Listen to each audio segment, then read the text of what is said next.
All right, so slide number 17.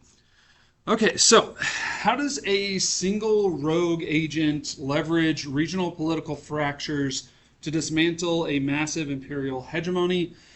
Well, in the early 16th century, the Caribbean operated as Spain's strategic ground for continental conquest, and from Hispaniola, Spanish forces established colonial footholds in Puerto Rico, Jamaica, and Cuba, creating a territorial foundation for New Spain, a massive administrative framework that was designed to project crown authority across all of Mesoamerica and South America. So the turning point of this expansion occurs on February 18th, 1519, when Hernan Cortez launched an unsanctioned military campaign into mainland Mexico, and operating without royal authorization, like a chaotic anti-hero in the show Succession. Cortez liquidated his Cuban estate to outfit 11 ships, 600 soldiers, war horses, attack hounds, and artillery. And making initial landfall in the Yucatan Peninsula, he defeated local Maya forces who surrendered 20 enslaved women as tribute. Among them was Melintzin, or Donna Maria, a multilingual prodigy fluent in both Mayan and Nahuatl. And Melintzin functioned as a master diplomat, providing a real-time intelligence and linguistic translation that allowed for Cortez to navigate the complex Mesoamerican politics of the region.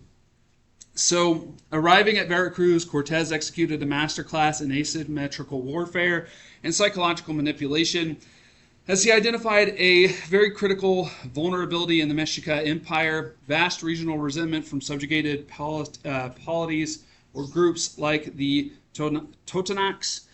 Cortez successfully brokered an alliance with those local groups, effectively turning an internal political crisis into an anti-imperial revolution. So to permanently extinguish any thoughts of mutiny or retreat, Cortez ordered the strategic destruction of his own fleet, setting them on fire so that they couldn't leave. It was either conquer this group of people and the next group of people, or we were probably going to die. So Spanish forces, alongside thousands of native insurgents within the empire, embarked on a brutal 6-month, 200-mile march across the highlands towards Tenochtitlan. By exploiting structural fault lines within the Mexica tribute network, he was able to mobilize a massive coalition that would trigger one of the most transformative demographic and political shifts in all of human history. So, the fall of Tenochtitlan stands as one of history's most harrowing political and demographic disasters, driven by tactical deception, severe regional divisions, and apocalyptic epidemiological factors. Built on an island in Lake Texcoco, Tenochtitlan was a hyper-sophisticated metropolis anchored by canal networks and massive temple complexes, and Montezuma II governed an expansive hegemony, confidently asking his ministers, "Are we not the masters of the world?" That supreme confidence created a massive blind spot when Spanish forces arrived on the coast. Cortez entered Tenochtitlan by exploiting indigenous diplomatic protocols and religious symbolism. Montezuma, attempting to contain the newcomers through appeasement, offered gold, quarters, and elite women, but Cortez executed a rapid treasonous coup, and holding the emperor hostage in his own palace while demanding an immediate end to state religious practices. Now, driven by an insatiable mercantilist drive, summarized by his infamous line, "We Spaniards have a disease of the heart, and the only thing that can cure it is gold," Cortez attempted to rule through a puppet monarchy. The strategy does fall apart, though, in early 1520 when Spanish officers orchestrated a massacre of Mexican nobility, provoking a massive citywide insurgency. So when Cortez persuaded Montezuma onto a balcony to command a surrender, the citizens rejected their leader's appeasement, stoning him to death, and the ensuing week of brutal urban warfare forced a chaotic Spanish retreat, during which about a third of Cortez's forces were actually slaughtered. However, Cortez re-engaged like a ruthless grand strategist in total war, mobilizing 20,000 indigenous allies who sought to dismantle the Mexica dominance in the region. And in 1521, he imposed an 85-day amphibious siege, severing aqueducts and supply lines, and simultaneously, smallpox, a very horrific biological side effect of the Columbian Exchange, would ravage the immune, naive natives, killing up to 90% of the city's population. By August 1521, after 15,000 Mexicas fell in the final assault, the capital surrendered, ending an era of Mesoamerican history through sheer attrition and biological warfare. After Tenochtitlan fell in 1521, Hernan Cortez didn't really waste a single second. He declared himself the first governor general of New Spain, immediately tearing down indigenous temples and replacing local rulers with Spanish officials and Catholic priests. And in a move that was just as symbolic as it was destructive, Mexico City was constructed directly on top of the ruins of Tenochtitlan, using the same stone blocks of Montezuma's destroyed palace to build the new Spanish cathedral. Cortez created what historians call the Spanish model of conquest. It's a very brutal playbook, exploiting local rivalries, capturing or executing the ruler, using overwhelming firepower, and enforcing control through forced labor and ideological conversion. And on top of that, it didn't help whenever the native population caught things like smallpox, and it just eviscerated the population very, very quickly in a lot of cases. So he used this exact strategy across Mexico and Central America and South America, and in a dark twist of irony, Spain mirrored the exact same oppressive tribute-collecting methods that the Mexicas had used to rule their empire all along, but backed it up with global transatlantic naval power. So in Cortez wrote the book on conquest. Francisco Pizarro was his most eager student. In 1531, he led a tiny force of just 168 soldiers and 67 horses into South America to take on the Inca Empire that stretched all the way across modern-day Peru, Ecuador, Bolivia, Colombia, Chile, and Argentina. Using Cortez's tactics, he captured the Inca ruler, slaughtered thousands of elite warriors, and looted unthinkable amounts of precious metals. By 1534, galleons loaded with stolen silver and gold were flooding into Spain, turning the port city of Seville into a premier financial hub of the early modern world period. So by the 16th century, the Spanish crown decided to pivot from simple looting to full-scale organized exploitation. Enter the encomienda system, a medieval socioeconomic model designed to reward the conquistadors for their service. And under this setup, favored soldiers and officials known as the encomenderos received special land grants alongside total control of the indigenous communities that lived within those land grants. The Spanish promised to Christianize and protect the natives, and in exchange, they extracted forced labor and heavy material tribute. Think of this like a predatory forced pay-to-play video game mechanic where the tutorial never really ends and the difficulty is set to absolutely impossible.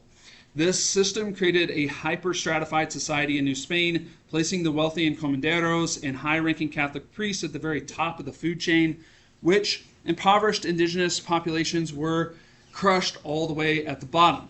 Unsurprisingly, compliance was enforced through extreme, unfiltered brutality. Take Nuño de Guzman, a governor in Mexico whose cruelty reads like a horror movie villain.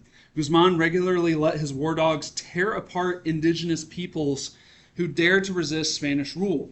He was equally unhinged, even towards his own men. When a Spanish settler talked back to him, he literally had the man's tongue nailed to a wooden post. So while political control was maintained through violence, the Spanish turned to spiritual conquest to enforce complete obedience within the realm. As hundreds of Catholic priests fanned out across New Spain, establishing over 300 different monasteries and missions by the late 1500s.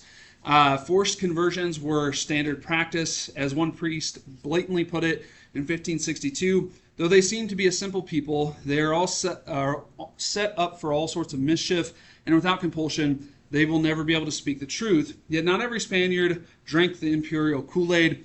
Bartholomew de las Casas, for instance, was a Catholic priest who had witnessed the atrocities in Hispaniola and Cuba, and he stood up as a vocal whistleblower. Horrified by the violence, he publicly labeled the conquistadors wild beasts who brought terror, torture, and slaughter to innocent communities of people. Giving up on his own land and slaves in 1514, he dedicated the remaining 50 years of his life to defending indigenous rights, earning the title Protector of the Indians. Las Casas continually lobbied with the Spanish monarchy and church for systemic reforms, helping pass new protective laws. However, the colonists on the ground routinely ignored those laws, and angry landholders in Hispaniola eventually exiled Las Casas for daring to challenge their ruthless empire.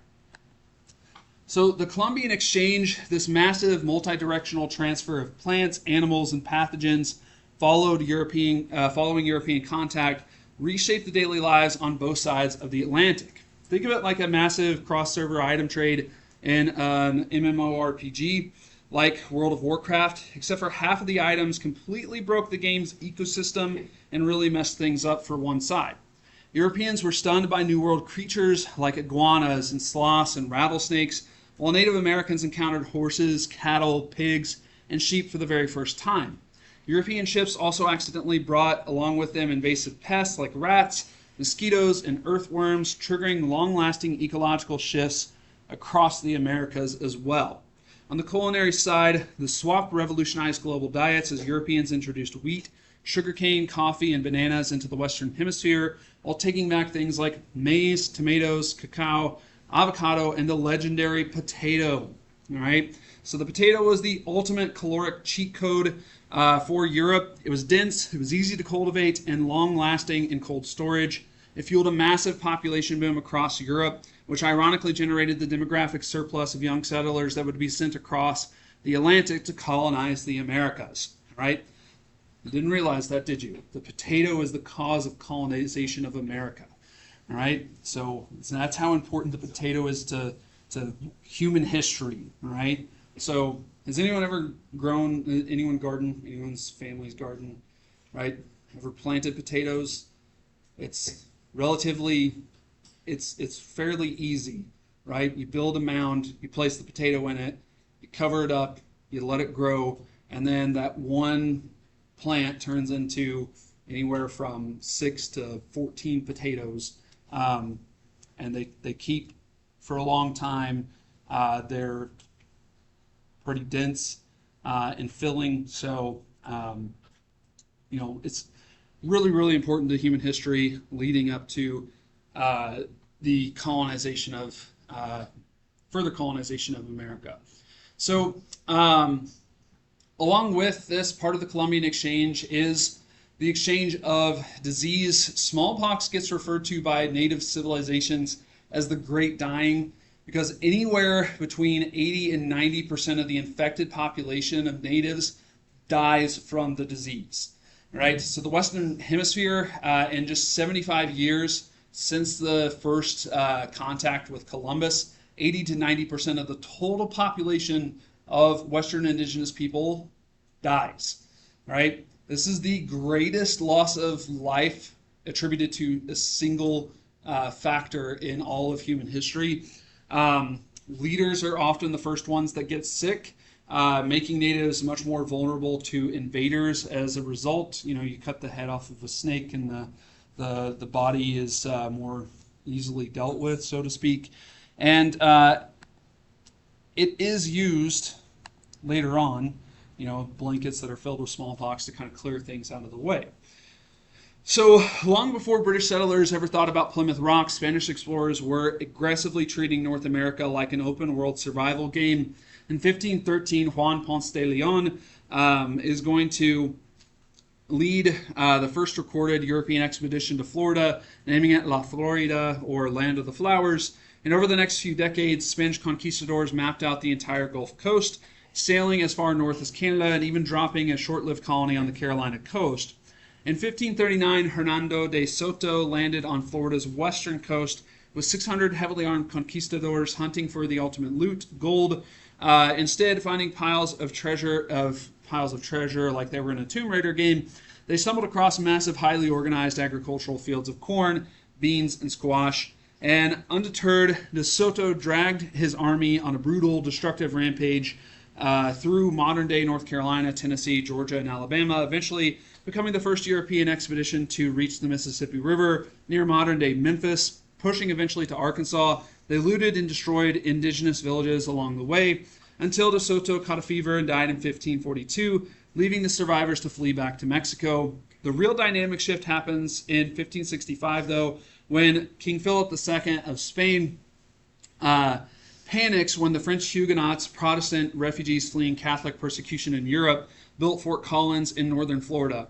So determined to protect Spain's territorial monopoly and stop the spread of Protestantism into the New World, King Philip dispatched Pedro Menendez de Aviles with 1,500 soldiers and settlers, and Menendez established St. Augustine, the first permanent European settlement in the modern United States, and immediately launched a surprise attack on Fort Caroline. The Spanish slaughtered every single French individual, male individual over 15, sparing women and children only, explicitly telling the Spanish crown that the execution was punishment for spreading Lutheranism. And when 245 French shipwreck survivors refused to renounce their Protestant faith, Menendez had them executed on the beach, proving that for the Spanish Empire, geopolitical dominance and religious warfare were one and the same.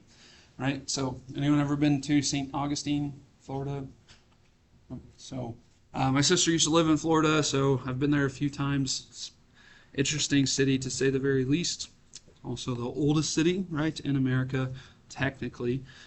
So, if you were to be asked the question, analyze the long-term consequences of the Columbian exchange for both the Americas and Europe, and how did the exchange of plants, animals, and disease affect these regions, you might answer this by saying something like, the Columbian exchange had profound long-term effects. For the Americans, the introduction of European diseases like smallpox led to catastrophic population declines, with up to 90% of the population dying, significantly weakening native societies and making them vulnerable to European conquest. The introduction of animals like horses, cattle, and pigs transformed the agricultural and transportation in the Americas, and conversely, the exchange of crops like potatoes in Maine revolutionized European diets and spurred massive population growth. However, the ecological impact with invasive species like rats and mosquitoes also changed landscapes and ecosystems in the area permanently. So, when we picture the Spanish Empire, we often imagine massive gold vaults and sprawling cathedrals, but the reality on the ground in the Southwest was vastly different. Spain's northern frontier was small, isolated, and chronically ignored by royal officials back home. And to put this into perspective, in all of Cuba, there were only 322 Spanish households in 1550, and across the entire Western Hemisphere, just 25,000 Spanish households existed. In fact, by 1650, enslaved Africans in the Americas actually outnumbered Spanish settlers, yet despite their tiny numbers, the Spanish government ran New Spain like an absolute totalitarian regime. There was no freedom of speech, no freedom of religion, freedom of movement, and zero local self-government, as settlers couldn't even travel without official state permission, operating like players trapped in a high-security simulation with very strict boundary limits. The true expansion of the Southwest kicked off in 1595 when Juan de Onote, a wealthy silver heir from Mexico, received a massive land grant for El Norte, a territory encompassing today's Texas, New Mexico, Arizona, California, and parts of Colorado. So in 1598, Onote led a massive caravan of 250 colonist families and 7,000 livestock round trip. The supply run took so the distance was so vast that a round-trip supply run would take about a year and a half. So when they arrived, they encountered indigenous nations living in complex multi-storied stone and cliff dwellings, which the Spanish referred to as pueblos. The crown had two primary goals for New Mexico: mine gold and forcefully convert the local population to Catholicism. But when Onote found zero silver or gold, the colony pivoted entirely to religious control of the region, and Franciscan priests forced the Pueblo people to build missions, farm the fields, and serve Spanish soldiers under the threat of physical violence like public whippings. So when the Acoma Pueblo fought back in December 1598, killing 11 Spanish soldiers, Onote retaliated with terrifying and unrestrained force against those people. In fact, he slaughtered 800 people over the course of just 3 days and mutilated all the survivors by cutting off their hands or feet before sending children away to missionary schools. So not only did you probably lose relatives, you also lost a limb of some kind, and then, as if things weren't bad enough, your children were taken away from you. Okay, so just absolutely horrifying treatment. Onote used all of this to display dominance and to strike fear into the region, and Spain's imperial authority was enforced through this terrifying violence. So, in the 16th century, very few Spanish women made the dangerous trek across the Atlantic to New Spain, and those who did were almost always accompanied by their husbands. Because the overwhelming majority of Spanish colonizers were men, widespread intermarriage between Spaniards and indigenous women became the norm across North America. And today, a plaque standing in downtown Mexico City near the ruins of Tenochtitlan commemorates the 1521 conquest, acknowledging it is not a simple victory or defeat, but as the painful birth of the mestizo nation that defines modern Mexico today. This demographic shift gave rise to the mestizo population, people of mixed European, indigenous, and African lineage. And by the 18th century, mestizos formed the demographic majority across Mexico and New Mexico, creating a social landscape for a far more blended population than the rigid segregation seen in the English colonies, which we'll talk about later. Think of it like a complex real-life character alignment system in the RPG like Dungeons & Dragons, where social status wasn't about wealth, it was legally mapped to your ancestry. So to navigate this, the Spanish crown created a rigid racial hierarchy known as the casta system. At the very top were the Españoles, or the Peninsulares, who were born in Spain, and then traveled to the Americas, followed by the Creoles, and these are full-blooded Spaniards that had then been born in the American colonies. And then we have the mestizos and mulattoes, or people of Spanish and African descent, enslaved Africans, and finally the indigenous at the very bottom. Because legal rights, taxes, and social mobility were tied to this racial ladder, many Native Americans actually attempted to claim mestizo identity to bypass their very heavy royal tributes and to improve their legal standing in the country. Ultimately, this complex social fabric shaped the unique cultural synthesis that defines the Southwest to present day. So once Catholic Spain started filling its galleons with galleons is a type of ship, by the way, in case I didn't say that already, with mountain loads of Mexican and Andean silver, other European powers, namely France, England, and the Netherlands, decided that they wanted in on that action. Right? So the French were the first to throw hands. Instead of building settlements right away, they had privateers operating like sea-dwelling rogues, builds and Sea of Thieves, raiding over land and overloaded Spanish treasure ships, heading back across the Atlantic. So to challenge Spain's geographic monopoly, King Francis I of France sent Italian navigator Giovanni de Verrazzano west in 1524, and he charted North American coastline from the Cape Fear, North Carolina, all the way up to Maine before his career came to a tragic, gruesome end on a second voyage in 1528 whenever he was killed by Caribbean natives. Undeterred, though, the French shifted their focus further north, entered Jacques Cartier in the 1530s, who sailed straight up the St. Lawrence River, claiming land near present-day Montreal and Quebec for the French. Cartier led to set up a permanent French colony in 1541, but between brutal Canadian winters and zero immediate gold yields, the settlement completely collapses. France's colonial ambitions were placed on pause for decades due to bloody religious civil wars back home between the Huguenots and the others. So anyway, it wasn't until Chateauneuf de Champlain, affectionately known as the father of New France, showed up in 1600 that Canada finally launched into high gear, leading 27 legendary expeditions that secured a permanent northern empire. Meanwhile, Spain was facing an absolute geopolitical nightmare in the form of England. We have the Dutch Revolt occurring in 1566. The Netherlands, a collection of 17 wealthy provinces under Spanish control, rebel against Spanish Catholic authority. This escalated into an epic multi-decade struggle that felt like the ultimate anti-imperial resistance campaign straight out of StarCraft, as the Protestant Dutch, backed secretly by Queen Elizabeth I, actually weaponized fast raider ships to hijack Spanish silver fleets and trade illegally with Spanish colonies. And even though the Dutch Republic declared its independence early on, Spain was so stubborn that it refused to officially recognize their freedom until 1648. Meanwhile, Queen Elizabeth was playing a masterclass game of geopolitical chess and officially keeping her distance while funding English privateers to raid Spanish ships, earning her the ultimate villain title of the Pirate Queen.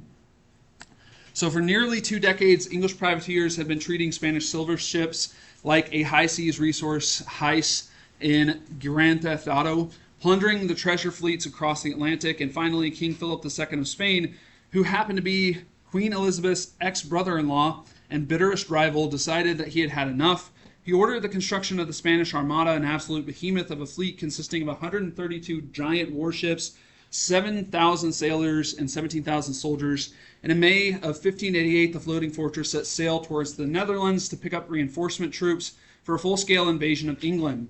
Waiting in the English Channel was an English fleet of 90 warships, and though they were vastly outnumbered in capacity, they had a major technical advantage. Their ships were smaller, faster, and significantly more maneuverable, built like swift rogue builds versus giants in heavily armored tanks.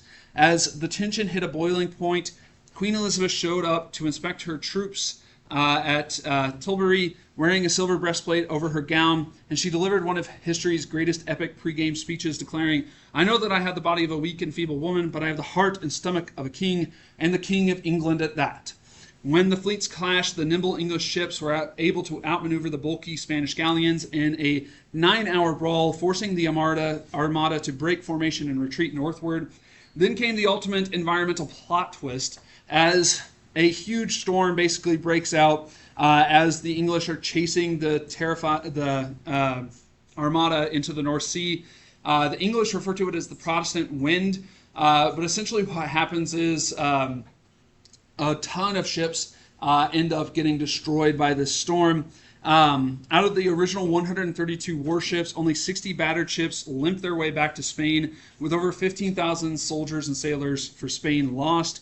This catastrophic defeat shattered Spain's reputation for naval invincibility and secured Queen Elizabeth's status as a legendary ruler, and officially opened the door for England to begin building its own empire in the Americas.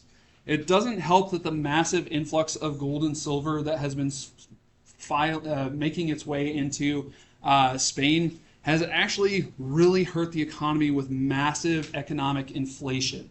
All right, so doesn't matter if you have a ton more money, if inflation is increasing at the same rate at which you're getting more money, you just end up in the same spot. Okay.